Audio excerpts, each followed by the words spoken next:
Hello बच्चों। आज हम जो चैप्टर पढ़ने जा रहे हैं उसका नाम है एक कहानी यह भी, जिसकी लेखिका है मन्नू भंडारी।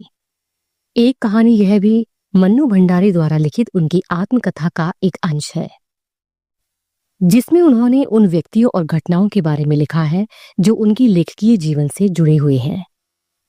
पाठ के इस अंश में मन्नू जी के 18 वर्ष से कम उम्र के जीवन से जुड़ी घटनाओं के साथ उनके पिताजी और उनकी कॉलेज की प्राध्यापिका शीला अग्रवाल जी का व्यक्तित्व विशेष तौर पर उभर कर आया है, जिन्होंने आगे चलकर लेखिका के लेखकीय व्यक्तित्व के निर्माण में महत्वपूर्ण भूमिका निभाई थी। तो चलिए शुरू करते हैं और पढ़ते हैं एक कहानी यह भी। लेखिका बताती है कि उनका जन्म मध्य प्रदेश के भानपुरा गांव में हुआ था, लेकिन उनकी यादें अजमेर से जुड़ी हुई हैं। अजमेर के ब्रह्मपुरी मोहल्ले में उनका 2 मंजिला मकान था, जहां ऊपरी मंजिल पर उनके पिताजी रहा करते थे। उनके पिताजी का कमरा चारों ओर कागज, पत्रिकाओं और अखबारों से फैला रहता था। वो दिन भर कुछ न कुछ सोचते और लिखते रहते थे। और मकान के निचले हिस्से में लेखिका की माँ अपने सभी बच्चों के साथ रहा करती थी। शुरू में लेखिका के पिताजी इंदौर में रहा करते थे। वहां वह सुखी संपन्न थे और उनकी एक अलग ही मान प्रतिष्ठा थी। कांग्रेस से जुड़े होने के साथ साथ वे समाज सेवा से भी जुड़े हुए थे। उनके पिताजी 8-8, 10-10 बच्चों को अपने घर पर रखकर पढ़ाया करते थे, जिनमें से कुछ आगे चलकर कामयाब बने और ऊंचे पद पर पहुंचे। एक बार उनके पिताजी को किसी अपने के द्वारा धोखा दिए जाने के कारण वे आर्थिक मुसीबत में फंस गए थे, जिस कारण उन्हें अजमेर आना पड़ा। अजमेर आकर उन्होंने अंग्रेजी हिंदी शब्दकोश के कार्य को पूरा करने का काम शुरू किया, जिससे उन्हें मान सम्मान तो बहुत मिला, लेकिन आर्थिक सहायता नहीं मिली और इससे उनके अंदर की सकारात्मकता घटती चली गई। वे बेहद ही क्रोधी, जिद्दी और शक्की हो गए थे और कभी भी अपना गुस्सा लेखिका की माँ और उनके सभी भाई बहनों पर उतारा करते थे। लेखिका मन्नू बताती है कि वह अपने 5 भाई बहनों में सबसे छोटी थी। कम उम्र में ही उनकी बड़ी बहन की शादी हो जाने के कारण लेखिका के पास उनकी ज्यादा यादें नहीं थी, लेकिन उनसे 2 साल बड़ी बहन सुशीला के साथ वो घर के आंगन में बहुत खेली कूदी थी। लेखिका के भाइयों के खेल का दायरा घर के बाहर तक था, लेकिन लेखिका और उनकी बहन घर के अंदर ही खेला करते थे। लेखिका बताती हैं कि उस जमाने की एक अच्छी बात ये थी कि उस जमाने में एक घर की दीवार घर तक ही समाप्त नहीं होती थी, बल्कि पूरे मोहल्ले तक फैली रहती थी। इसीलिए मोहल्ले के किसी भी घर में जाने पर उन्हें कोई पाबंदी नहीं थी, बल्कि कुछ घर तो परिवार का हिस्सा ही थे। मन्नू जी पुराने समय के पड़ोस कल्चर को आज के फ्लैट सिस्टम से बहुत अधिक अच्छा और सुरक्षित मानती हैं, क्योंकि आज के समय में किसी को भी एक दूसरे से कोई मतलब नहीं। मन्नू जी कहती हैं कि अपने द्वारा लिखी कहानियों में उन्होंने जिन किरदारों को भी लिया, वो सभी किरदार लेखिका के आसपास के लोगों से ही प्रेरित थे। जब वह अपनी रचना महाभोज लिख रही थी, तब उनके पात्र के लिए जो किरदार वो लिखना चाह रही थी, वह पात्र लेखिका के बचपन के मोहल्ले में रहने वाले दा साहब से हूबहू मेल खा रहा था।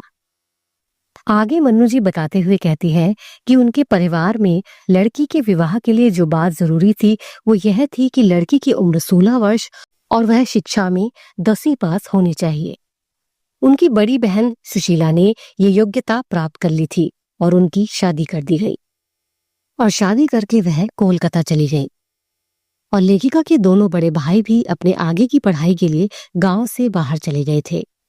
मन्नू जी अपने बारे में बताते हुए कहती हैं कि उनका रंग काला था और उनकी बड़ी बहन सुशीला उनसे गोरी थी, जिस कारण उनके पिता हमेशा उनकी तुलना लेखिका से किया करते थे और उन्हें नीचा दिखाते थे। इस हीनता की भावना से उनके अंदर कुछ अलग करने की लगन पैदा हुई, लेकिन लेखन की दुनिया में इतनी बड़ी उपलब्धि हासिल करने के बाद भी वह इस हीन भावना से उबर नहीं पाए। मन्नू जी कहती है कि अपने पिता को देखते देखते उनके अंदर भी अपने पिता की ही तरह चिड़चिड़ापन और क्रोधी स्वभाव आ गया था। अपने पिता के ऐसे रूखे व्यवहार से वो भी अपने पिता की ही तरह हो गई थी। लेकिन एक समय ऐसा आया कि जब बड़ी बहन के विवाह और भाइयों के पढ़ाई करने के लिए बाहर जाने के बाद उनके पिता का ध्यान लेखिका पर केंद्रित हुआ। उनके पिता ने उन्हें रसोई में समय खराब न कर देश दुनिया का हाल जानने के लिए प्रेरित किया। घर में जब कभी भी विभिन्न राजनीतिक पार्टियों के जमावड़े होते और बहस होती थी, तो लेखिका के पिता उन्हें बहस में बिठाते थे, जिससे उनके अंदर देशभक्ति की भावना जाग उठी। अपनी स्कूल की पढ़ाई खत्म करने के बाद 1945 यानी 1945 में जब लेखिका ने सावित्री गर्ल्स कॉलेज में एडमिशन लिया, तब वहां उनकी मुलाकात हिंदी की प्राध्यापिका शीला अग्रवाल से हुई, जिन्होंने मन्नू जी के मन में न केवल हिंदी साहित्य के प्रति रुचि जगाई, बल्कि साहित्य के सच को जीवन में उतारने के लिए भी प्रेरित किया। उसके बाद से 1946 से 1947 के दिनों में लेखिका ने घर से बाहर निकलकर देश सेवा में सक्रिय भूमिका निभाई। हड़तालों, जुलूसों और भाषणों में भाग लेने से छात्राएं भी उनसे प्रभावित होकर कॉलेजों का बहिष्कार करने लगी। कॉलेज के प्रिंसिपल ने मन्नू जी के पिताजी को बुलाकर इस बात की शिकायत की, तो वह क्रोधित होने के बजाय लेखिका के नेतृत्व शक्ति को देखकर गदगद हो उठे। एक बार जब लेखिका अजमेर के चौराहे पर भाषण दे रही थी, तब ये बात उनके पिता के किसी पुराने मित्र ने उनसे जाकर कह दी कि मन्नू को मान मर्यादा का लिहाज नहीं रहा। इस बात से उनके पिता बहुत गुस्सा हो गए थे।